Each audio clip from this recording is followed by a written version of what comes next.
Charger connect করলে দেখুন চার্জিংয়ের logo আসে, এরপর 0% দেখাচ্ছে। একটু চার্জ নিয়ে কয়েক সেকেন্ডের মধ্যে এখানে চার্জিং ইরোর এবং নিচে লেখা ছোট্ট ছোট্ট ব্যাটারি কানেকশন ইরোর। এটি কিন্তু খুব গুরুত্বপূর্ণ একটি মেসেজ। আসুন এ বিষয়ে কথা বলি। আসসালামু আলাইকুম, সবাই কেমন আছেন? আশা করি সবাই ভালো আছেন। আজকে একটি কুরিয়ারে আসা ফোন, এই ফোনটি রিয়েলমি C35। এটি চার্জিংয়ের প্রবলেম একটি ফোন। তো আসলে এই ফোনটি চার্জিংয়ের যে প্রবলেমটি, এটি আমার এখানে একজন টেকনিশিয়ান আছেন যে খুবই ভালো চার্জিং, লাইট, গ্রাফিক্স এবং সাউন্ড বা অন্যান্য বিষয়গুলো, নেটওয়ার্ক, ভিন্ন ভিন্ন বিষয়গুলো নিয়ে কাজ করে থাকে। বেসিক্যালি ওই এই কাজটি করতো, বাট ও হঠাৎ করে একটু অসুস্থ হয়ে পড়ে এবং কি মাইগ্রেনের ব্যথা হয়ে হসপিটালে ভর্তি। ও 2 দিন যাবৎ অসুস্থ, যে কারণে এই কাজটি আমি দেখছি এবং আপনাদের সাথে এই ভিডিওটি শেয়ার করার চেষ্টা করব যে এই ধরনের চার্জিংয়ের সমস্যা হলে কিভাবে সেটি সমাধান করা যেতে পারে বা কী ধরনের সমস্যা হতে পারে। দেখুন, অলরেডি এই ফোনটার খোলা হয়েছিল, কাজ করা হয়েছে এবং ফিঙ্গারপ্রিন্ট আমি দেখতে পাচ্ছি ছেঁড়া, ফিঙ্গারপ্রিন্টের একটি অংশ লেগে আছে। তো ফোনটি একজন টেকনিশিয়ান ভাই পাঠিয়েছে, আর এই ফোনটি ভিতরে কি অবস্থা, কাজ করা হয়েছে কিনা জানি না, দেখতে হবে। তো দেখে সেই বিষয়টি শেয়ার করব। মূলত সমস্যা হচ্ছে চার্জিংয়ের সমস্যা, এর জন্যই পাঠিয়েছে। সম্ভবত দেখে মনে হচ্ছে ব্যাটারিটাও খোলা হয়েছিল, ব্যাটারি হয়তো চেঞ্জ করেও দেখা হয়েছে। তো চার্জে দেওয়ার পর দেখুন এখানে একটি অ্যাম্পিয়ার নিচ্ছে, কিন্তু 2 ওয়াটের মতো নিচ্ছে, 0.5 এরকম লোডিং নিচ্ছে, 0.5 বা 0.6। তো অনেক সময় ডিএমডিপি থেকে এই প্রবলেমগুলো হয়ে থাকে। যে ভাই পাঠিয়েছেন উনিও টেকনিশিয়ান, উনি বলেছেন যে সে ডিএমডিপি চেক করেছেন। তো হতে পারে ডিএমডিপির লাইনগুলো ওকে আছে। তো অ্যাকচুয়ালি প্রবলেমটি আমি বোঝার চেষ্টা করব এবং দেখার চেষ্টা করব কী ধরনের প্রবলেমটি হয়। এবং দেখুন, চার্জার কানেক্ট করার পর এখানে চার্জিংয়ের লোগো ঠিকই দেখাচ্ছে, বাট চার্জিংয়ের লোগো এসে অনেকক্ষণ আটকে থাকে, অনেক সময় কিছু আসে কিছু আসে না, এরকম অবস্থা। তো চার্জিংয়ের ইরোর আসে সম্ভবত, এটাই বলেছেন। তো আমি পুরো বডিটা খুলে নেব। অনেক ব্যস্ততা বা অনেক সমস্যার মধ্যেও ভিডিও শেয়ার করার চেষ্টা করে থাকি। আপনারা হয়তো জানেন, যারা নিয়মিত অডিয়েন্স রয়েছেন তারা জানেন আমার অবস্থা। তো তারপরেও কিছু কিছু কাজ যেহেতু নেওয়া হয়েছে অলরেডি, সেগুলো দেখতে হয়। এগুলো একটি যন্ত্রণা মাথার মধ্যে থাকে অল টাইম। কাজ বন্ধ করে দিচ্ছি ধীরে ধীরে। দেখুন এখানে চার্জিংয়ের আইসি এবং চার্জিংয়ের আইসির এখানে যে আইডি থার্মাল রেজিস্টর থাকে, অলরেডি থার্মাল রেজিস্টর রিপ্লেস করা হয়েছে এবং সাইজে একটি ছোট রেজিস্টর লাগানো হয়েছে, আমি দেখতে পাচ্ছি। তো এখানে ভ্যালুগুলো চেক করব, লাইনগুলো ঠিক আছে কিনা চেক করব। আর এই ফোনটার জন্য চার্জিংয়ের যে প্রবলেম হচ্ছে, এটা খুব গুরুত্বপূর্ণ দুটি লাইন। সেটা হচ্ছে ব্যাটারির যে একটি আইডি লাইন রয়েছে এবং আরেকটি থার্মাল লাইন রয়েছে, টিএইচ লাইন।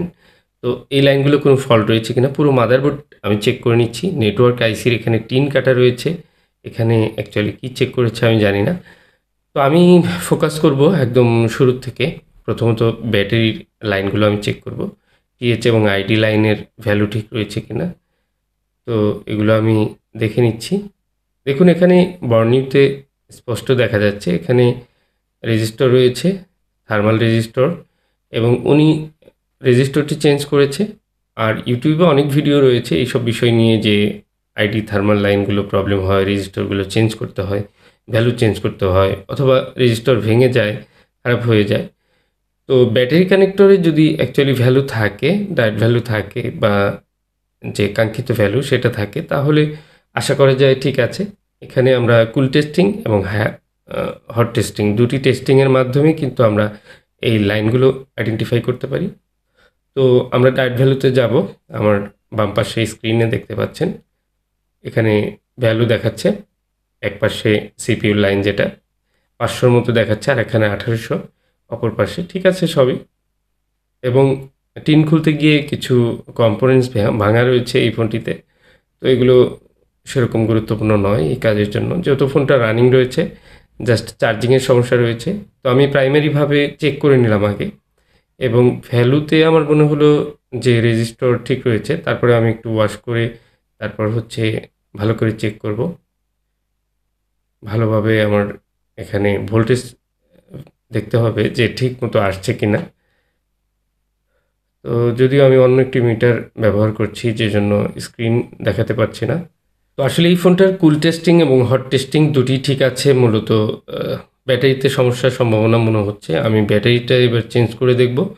ব্যাটারি চেঞ্জ করে চার্জে দেওয়ার পর দেখুন চার্জিংয়ের লোডিং কিন্তু 1.7 এরকম লোড নিচ্ছে। আপনারা কর্নার স্ক্রিনে হয়তো দেখতে পাচ্ছেন, বড় করে দেখানোর চেষ্টা করছি। দেখুন এখানে 9 ভোল্ট মূলত ফাস্ট চার্জিং মোড শিফট হয়েছে। তো 9 ভোল্টে আপনার এখানে চার্জ নিচ্ছে এবং কি অ্যাম্পিয়ার কিন্তু ঠিকঠাক মতো নিচ্ছে। তো আবার দেখাই, এখানে দেখুন চার্জে দেওয়ার পর 5 ভোল্ট এবং কি চার্জিংয়ের লোডিং কিন্তু দেখুন 87 পর্যন্ত এবং 1.7 চার্জিংয়ের লোডিং এবং 9 ভোল্টে 0.7 মানে 7-8 ওয়াটের মতো চার্জ নিচ্ছে। সো আসলে চার্জিংয়ের যে সার্কিট, মাদারবোর্ডের যে সার্কিটটি সেটি একদম ওয়ার্ক করছে ঠিকঠাক মতো, মূলত ব্যাটারি প্রবলেম করছে। তো অনেক সময় ব্যাটারি থেকে প্রবলেম হয়, অনেক সময় মাদারবোর্ড থেকে প্রবলেম হয়। তো মাদারবোর্ডেও হয়তো কিছু প্রবলেম ছিল, সেগুলো এর আগেও আরেকজন টেকনিশিয়ান ঘাটাঘাটি করেছে এবং কি হয়তো বা ব্যাটারিতেও রিপেয়ার করার চেষ্টা করেছেন এই ব্যাটারিটি। তো আমরা চেষ্টা করব যে এই ফোনের যে অরিজিনাল ব্যাটারি রয়েছে সেটায় কী প্রবলেম রয়েছে সেটা সলভ করে ফিক্স করে এই ব্যাটারি দিয়ে এই ফোনটা চালানো যায় কিনা সেই চেষ্টা করব। আর কনসেপ্টটা আপনাদের ক্লিয়ার করি, সেটা হচ্ছে যে এখানে ব্যাটারির মধ্যে একটি রেজিস্টর থাকে এবং মাদারবোর্ডে একটি রেজিস্টর থাকে। দুটি রেজিস্টরের সমন্বয়ে সিপিইউতে একটি সিগন্যাল যাবে এবং কি একটি ভোল্টেজ, সঠিক ভোল্টেজ যখন সিপিইউতে যাবে তখন কিন্তু সে চার্জিংটা অ্যালাউ করবে বা ব্যাটারি ঠিক আছে কিনা সেটাকে শনাক্ত করে ওকে দিবে। মানে ওকে যদি না হয় তাহলে আপনার এটা ব্যাটারি ইরোর বা চার্জিং ইরোর আসবে। সেই সাথে যদি থার্মাল রেজিস্টরের ভ্যালু কম বেশি হয়ে যায় সেক্ষেত্রে temperature to low, temperature two high এরকম আসতে পারে। তো এখানে ব্যাটারির মধ্যে যে আমরা রেজিস্টর থাকে সেই রেজিস্টরের ভ্যালু কম বেশি হয়ে গেলে প্রবলেমটা করতে পারে এবং কি মাদারবোর্ডের রেজিস্টরের ভ্যালু কম বেশি হয়ে গেলে প্রবলেম করতে পারে। অ্যাকচুয়ালি নির্দিষ্ট করে বলাও যাবে না যে কোন জায়গায় কত রেজিস্টর কত ভ্যালু ইউজ করা হয়েছে, কারণ এক একটা ফোনের সার্কিট এক একভাবে তৈরি করা হয় এবং কি যে ভোল্টেজটা সিপিইউতে ইনজেক্ট হবে বা সিপিইউতে যাবে সেই ভোল্টেজটাকে দুটি রেজিস্টরের মাধ্যমে সমন্বয় করে, যে কারণেই কিন্তু এক ফোনের ব্যাটারি আর এক ফোনে কাজ করে না। এটাই হচ্ছে মূল বিষয়। মূলত পারফেক্ট ব্যাটারি হলে রেজিস্টরের ভ্যালু যখন ম্যাচ করবে তখন কিন্তু চার্জ অ্যালাউ করবে এবং কি সিপিইউ সিগন্যাল দিবে যে চার্জের জন্য ফোনটা প্রস্তুত, আপনি এখন অ্যাম্পিয়ার দিন, ভোল্টেজ দিন, ফোনটা অ্যাক্টিভ হয়ে যাবে তখন চার্জিংটা। তো এই হচ্ছে মূল বিষয়, সহজভাবে বললাম। আর এখানে হচ্ছে তালা চাবির মতো আপনার একই রকমের একই ব্র্যান্ডের অনেক তালা দেখবেন, কিন্তু চাবির মধ্যে আলাদা আলাদা ঘাট করা থাকে বা কাটা থাকে, কম বেশি থাকে। তো যখন যে তালার সঙ্গে যে চাবি সেটা ঘাটে ঘাটে মিলে গেলে তখন কিন্তু তালা খুলে। সেম জিনিসটা এখানে রেজিস্টরের মাধ্যমে একটা ভোল্টেজকে সমন্বয় করে নির্দিষ্ট একটা ভোল্টেজ সিপিইউতে যাওয়ার পর সেটা কম হলেও হবে না, বেশি হলেও হবে না, তখনই কিন্তু ফোনটার চার্জিং অ্যালাউ করবে। এখানেই প্রবলেম। তো অনেক কথা বললাম, এখানে আমরা ব্যাটারির প্রবলেমটা একটু ফিক্স করার চেষ্টা করব। যেহেতু নতুন ব্যাটারিতে চার্জ হচ্ছে, সো মাদারবোর্ডে কোনো কাজ নেই, এবার আমি ব্যাটারিতে একটু কাজ করার চেষ্টা করব এবং কি এই ব্যাটারি দিয়ে রিপেয়ার করব। যেহেতু এ ধরনের কাজগুলো সব সময় কিন্তু করার সুযোগ হয় না, তো আজকে যেহেতু সুযোগ হচ্ছে এই বিষয়ে একটু কথা বলছি। তো এখানে অ্যাকচুয়ালি রেজিস্টর ভ্যালু দেখতে হবে। তো আমার যে মিটারটা এখানে রেজিস্টর আসলে দেখায় না, তারপর আমি একটু ডাইরেক্ট ভ্যালুতেই আপনাদের দেখানোর চেষ্টা করছি। তো এখানে অ্যাকচুয়ালি সমস্যা রয়েছে আইডি লাইনে। তো আইডি লাইনের যে সমস্যাটি সেটি খুঁজে বের করব। আর আইডি লাইনের সমস্যা থাকলে আপনার ব্যাটারি ইরোর লেখাটি আসবে, এটা মনে রাখতে হবে। এবং কি চার্জিং ইরোর, ব্যাটারি ইরোর। তো ইরোর প্রবলেমটি কিন্তু থার্মাল লাইন থেকেও হতে পারে এবং আইডি লাইন থেকেও হতে পারে। মানে একটা চার্জিংয়ের প্রবলেম তো অনেক জায়গা থেকেও হতে পারে, ডিএমডিপি থেকে হতে পারে, তো ভিন্ন বিষয়। কিন্তু বেশিরভাগ সময় এই মেসেজগুলো যা আসে স্ক্রিনে, লাল মেসেজ, হলুদ মেসেজ, এই মেসেজগুলো কিন্তু এই দুটি লাইন থেকে বেশিরভাগ আসে। তো যাই হোক, এখানে যে আইডি এবং টিএইচ লাইন আপনারা দেখতে পাচ্ছেন, এখানে আমার ফল্ট ফাইন্ডিং করতে হবে যে ওই অরিজিনাল যে ব্যাটারি, সেই ব্যাটারির মধ্যে কোন ভ্যালুটা, কোন রেজিস্টরের ভ্যালুটা চেঞ্জ হয়েছে অ্যাকচুয়ালি, সেটা খুঁজে বের করে সেই রেজিস্টরটি আমার চেঞ্জ করতে হবে এবং কি যে কাঙ্ক্ষিত ভোল্টেজ সেটিকে আমার নিয়ে আসতে হবে রেজিস্টর চেঞ্জ করে। তাহলেই কিন্তু আমার এই ফোনটি চার্জ হবে, এই ব্যাটারি দিয়েই চার্জ হবে। আর এই ধরনের কাজগুলো কিন্তু খুবই গুরুত্বপূর্ণ, মানে বেশিরভাগ ফোন বা বেশিরভাগ প্রবলেমগুলো এই টাইপের প্রবলেমই কিন্তু আমাদের কাছে এসে থাকে। যদিও এই কাজগুলো আমি খুব একটা করি না, মানে বেশিরভাগ বলতে একদমই করি না। যে কারণে এই কাজগুলো আপনাদের দেখানোর সুযোগ হয় না। আজকে যেহেতু একটা সুযোগ হয়েছে, সে কারণেই কিন্তু এই ভিডিওটা দেখাচ্ছি। দেখুন এখানে এই চার্জিংয়ের ব্যাটারির কানেক্টরের যে লাইনগুলো ৪ টি লাইন এখানে এসেছে, নেগেটিভ, পজিটিভ এবং আইডি থার্মাল। এই ৪ টি লাইন থেকে আমাকে খুঁজে বের করতে হবে যে কোন লাইনটি আইডি লাইন, কোন লাইনটি থার্মাল লাইন এবং কোন লাইনের রেজিস্টরটি আমার প্রবলেম রয়েছে, ভ্যালুর প্রবলেম রয়েছে, সেগুলো খুঁজে বের করে সেই রেজিস্টরটি আমি রিপ্লেস করব এবং কত ভ্যালু হতে পারে সেই বিষয়টি বের করে তারপর কিন্তু কাজ করব। তো এখানে আমার যে ভালো ব্যাটারি এবং কি খারাপ ব্যাটারি, এর দুটি নিয়ে কম্পেয়ার করতে হবে এবং কোন লাইনটি প্রবলেম রয়েছে, কোন রেজিস্টরটি প্রবলেম রয়েছে সেটি খুঁজে বের করে সেটি কত ওহমসের বা কত কিলো ওহমসের রেজিস্টর রয়েছে সেটি কিন্তু আমাকে খুঁজে বের করে তারপর কিন্তু সেটি চেঞ্জ করতে হবে। সো এখানে আরেকটা বিষয় আছে যে আমরা চাইলে কিন্তু এটাকে আরও অন্যভাবে কাজ করতে পারি।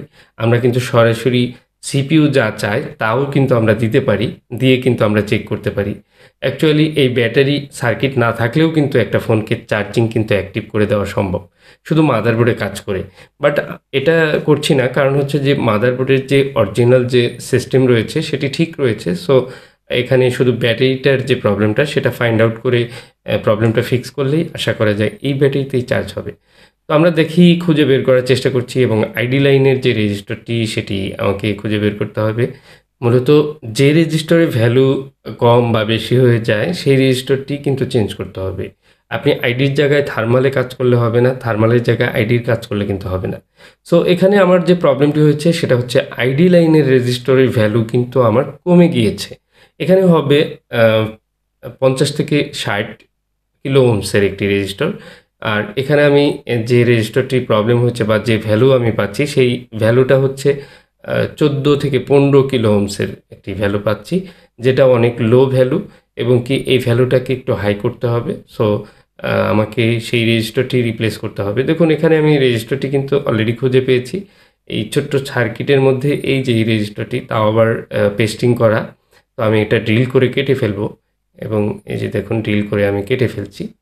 তো এখানে 67 কিলো ওহমসের একটি রেজিস্টর আমি অলরেডি পেয়ে রেখেছি, মানে খুঁজে বের করে রেখেছি। এটা আমি এখানে ইনস্টল করব। তার আগে আমি একটু মাদারবোর্ডটা, মানে এই কি বলে এটা, বিএমএস সার্কিট, তো আসলে মাথায় কিছু থাকে না, মাঝে মাঝে একটু প্রবলেমে আছি। তো যাই হোক, এই বিএমএস সার্কিটের যে রেজিস্টরটা এটা আমি সুন্দর করে জায়গাটা পরিষ্কার করে নিচ্ছি। তো ব্যাটারি ম্যানেজমেন্টের জন্য যে সার্কিটগুলো অ্যাকচুয়ালি ব্যাটারির সঙ্গে থাকে, ভিন্ন ভিন্ন রেজিস্টর থাকে। তো অনেক সময় দেখা যায় যে ম্যাচ করে অন্য একটা সার্কিটের যে সার্কিট সিস্টেম, বিএমএস সার্কিটের যে সিস্টেমগুলো প্রায় কাছাকাছি হতে পারে, আবার ভিন্ন হতে পারে। বাট একটাটা আর একটা লাগিয়ে অনেক সময় কাজ করা যায় না।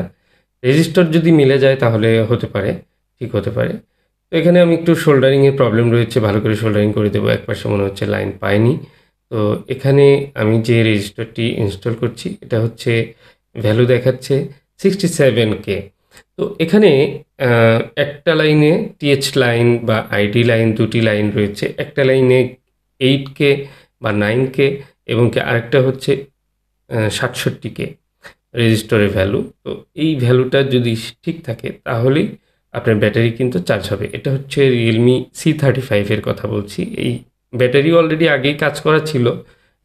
সাধারণত এখন ম্যাক্সিমাম ফোনেই কোনো প্রবলেম হলে ব্যাটারি সার্কিটটা আগেই কাজ করা পাই আমি। এই বিষয়ে এর আগেও কথা বলেছি। আর এটা তো চার্জিংয়ের প্রবলেম, সো ব্যাটারি ফাটানো থাকবেই। তো এখন হচ্ছে আমি এই অরিজিনাল ব্যাটারিটাই লাগাবো। নতুনটা দিয়ে যেহেতু চার্জ লোডিং নিচ্ছিল, এবার দেখি এটা দিয়ে নেয় কিনা এবং একটু অপেক্ষা করি।